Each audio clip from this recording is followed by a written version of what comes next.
Okay guys, I sized up a couple bullets. I've got some primers set on the table. I got some powder charges out. I've got my little loading funnel right there so that we can load this gun without taking the muzzle brake off. And we're ready to load it up. So you guys know the routine on loading these guns, I think. Most of you do. It's pretty easy. The way I do mine, I like to keep it simple. I don't glue no wads on the bottom of the bullets. I don't use duplex powder charges. I don't want to send my customer in the woods with 15 different things he's got to remember. When he's brand new at shooting muzzle loaders, you need to keep it simple. Powder, bullet, and a ramrod. Basically all you need.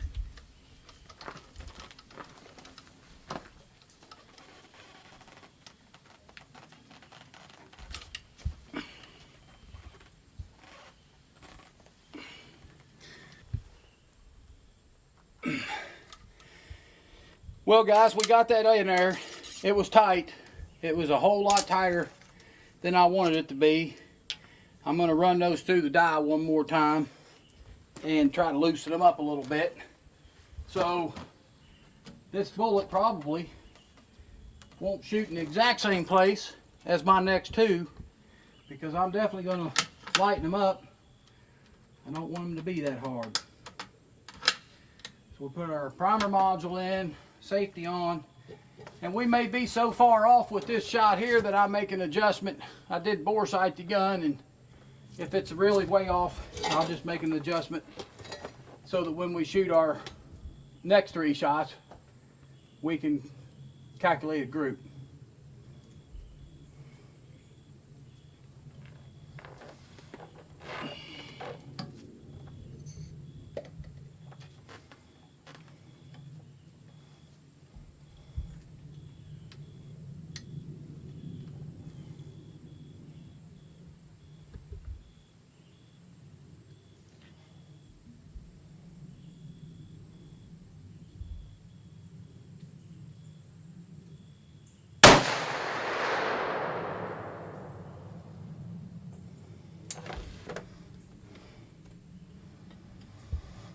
Okay, since we are a little high, I'm going to make a scope adjustment. And let's see, want to get closer to the bullseye than that. So we are about 5 inches high and 3 or 4 inches to the left.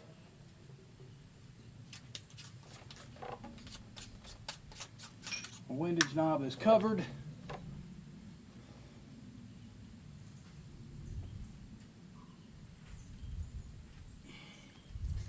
Okay, let's try that for our next couple of shots.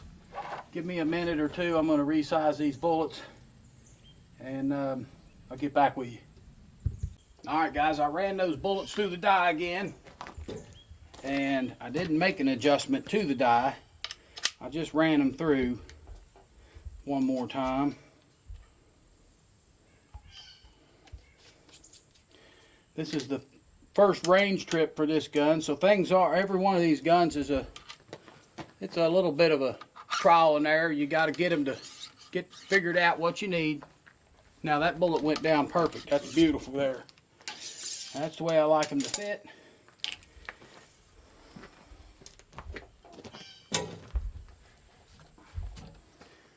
Once you get your routine figured out, you get the bullet sizes figured out that you like.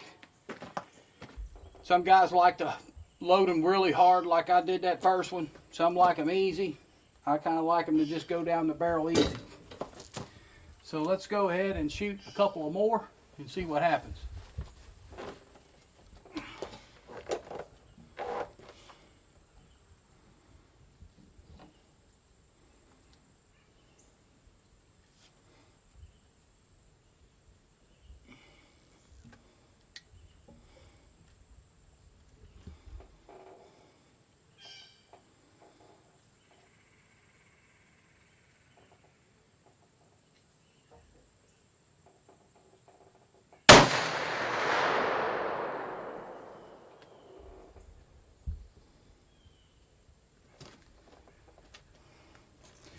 All right, let's load it up again.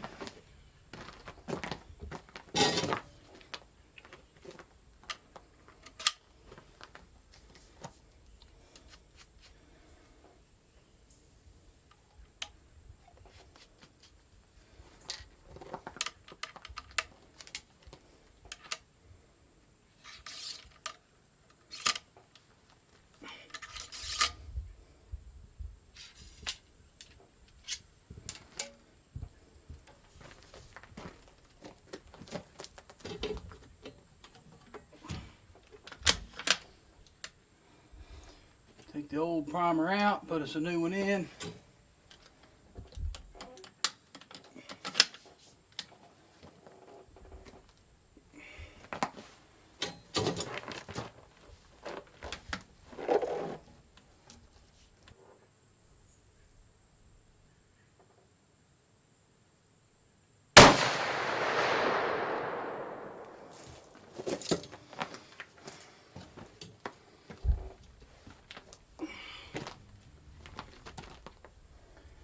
Okay, we got two in the same hole. I'll shoot one more. Powder, bullet, ramrod. Now see guys, I'm pushing this down with one hand, but it takes one hand. The bullet don't fall down. It's taking a hand to push. And that is about the perfect size you can get on these bullets. If you go out in the field with one too tight and you're stuck in the field, you can't get it down, it could ruin your day of hunting, or it could ruin your whole week if you stuck out somewhere that you can't get it fixed. So I would much rather my bullets fit loose than to fit tight.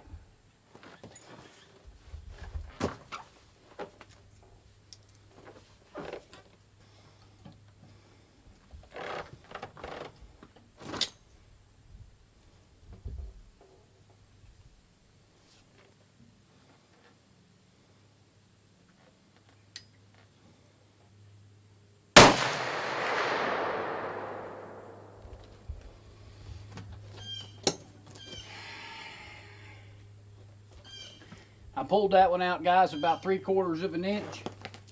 I knew I was going to pull it out when I shot it. The sun was in my eyes, and I was trying to tilt my head to get the sun out of my eyes, and that caused me to pull out of that group. But we're going to set this gun in the shade for a few minutes, let it cool down, and I'm going to shoot another 3-shot group, and we're going to call this gun done. I'm going to make an adjustment to the scope because that group shot low and right. I'm going to bring it up a little, to the left a little. Hopefully that next group's going to be dead on the bullseye. That's all I'm going to shoot this today. Rocky's coming down next week, and me and him, I'm sure, will probably shoot this gun several times, if not more than that, out at the shop. And I've got another gun I need to shoot down here today, so we're going to go ahead and try to wrap up this gun in this video, and Rocky can take over next week when he comes in. I'm sure he'll be pleasantly surprised with the remake and the do-over on this rifle.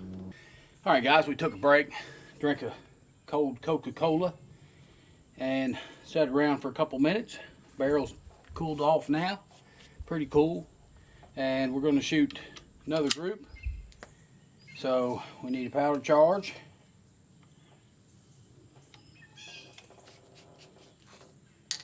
Need a bullet.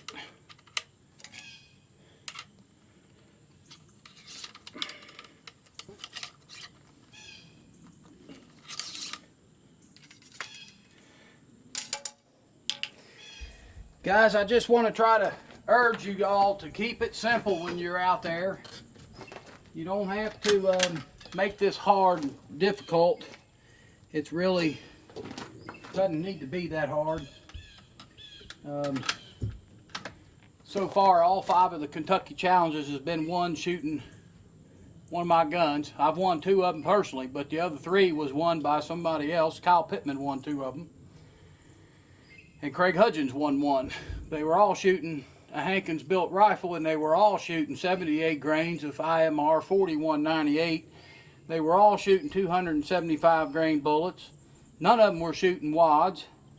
And they were all shooting large rifle magnum primers in these little modules that I make. But yet, we still got some naysayers out there, but we'll always have the naysayers. They'll be haters, I guess, no matter what, because they just can't keep up with the Joneses, so they have to hate them. So anyway, that's where we're at. We're going to shoot a group and see what we get. The sun's went down, so maybe I won't have any sun in my eyes. It's actually behind a cloud up there. It's probably about 3 o'clock in the afternoon here.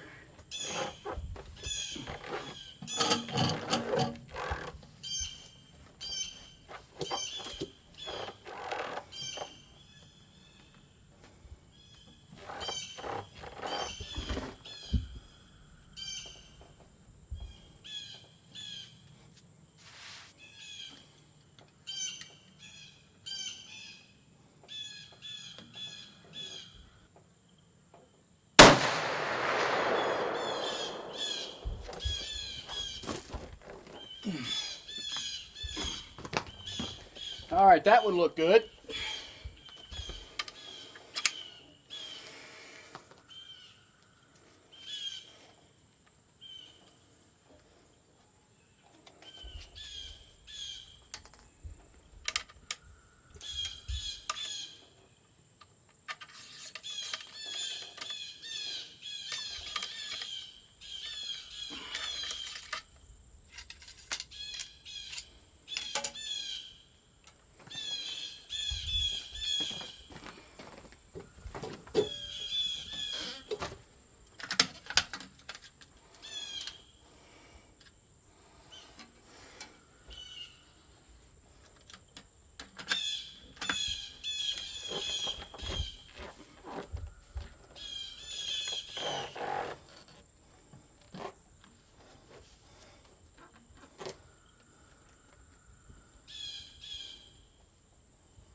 That would look pretty good.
And that one looked good. We've got a group now in the bullseye. You can't get no better than that on the bullseye. Group probably measures a little less than 3/4 of an inch. Okay guys, there you have it. We've shot the gun, sighted it in, test fired it. We've got a good group down there now at 100 yards. We're gonna walk down and check it out and see what we got. So give me a few minutes. I want to walk down there. We'll see what we've got on the target. I'll get back to you here in a little bit. Okay guys, we walked down here to the 100-yard target. This is what we've got. Here's my first shot out of Rocky's rifle today. Shot high, and that was a really hard bullet to get down. So I made some adjustments and shot a group down here. So either I made too much of adjustment or the pressure of the bullet caused it to shoot a little different, which I can understand that. I can see that happening. But anyway, after we shot this 3-shot group, I made another scope adjustment and shot this 3-shot group. And now that right there, you just can't get much better. Rocky is sighted in at 100 yards. He's ready to pick up his gun next week at my shop, take it home, do his homework, and he'll be able to make shots out as far as ethically possible. I'm going to say 500 yards is a realistic shot with these guns. That's really about all I can say with these with this gun. I want to thank you guys for watching my videos. I ask you to subscribe to my YouTube channel. Visit my message board at hanksmessageboard.freeforums.net. And I want to tell you guys that you can spend more money on these guns, but you can't buy a better one. You got to be careful when you buy these guns from other people that charge $4,000, $5,000, $6,000 for these muzzle loaders. There's no sense in that gun costing that much. They don't build them any different than I do. Most of them don't build them half as good as I do, because I just showed you what some of these guys are kicking out of their shops at total junk. But when you pay $4,000 and $5,000 for these muzzle loaders, what you're paying for is you're paying for this guy's high dollar land lease out in Illinois and Arizona and Kansas, Montana. They're using your money to go on these big hunts with, using your money to lease the lands, or using your money to edit videos. They're hiring professional video editors to make these movies that looks like something you'd see at the cinema house. Now, my videos are edited by me. My wife makes them. She does all the videoing, and I do the editing. And there's nobody else involved here but us. So what you see from me is what you're really going to get. If you want to buy a rifle from somebody, give me a call. It doesn't matter if you buy it from me or not. I've got plenty to build. But if you call me, I'll give you my honest opinion on their reputation. I've had just about everybody's rifle in my shop to be worked on, fixed, rebuilt. I've seen them at the Kentucky Challenge, and I'll just be honest with you and tell you what you're going to get at the end, and whether or not I think it's worth it or not. There's not any of these guns out there built on a laminated wood stock worth $5,000.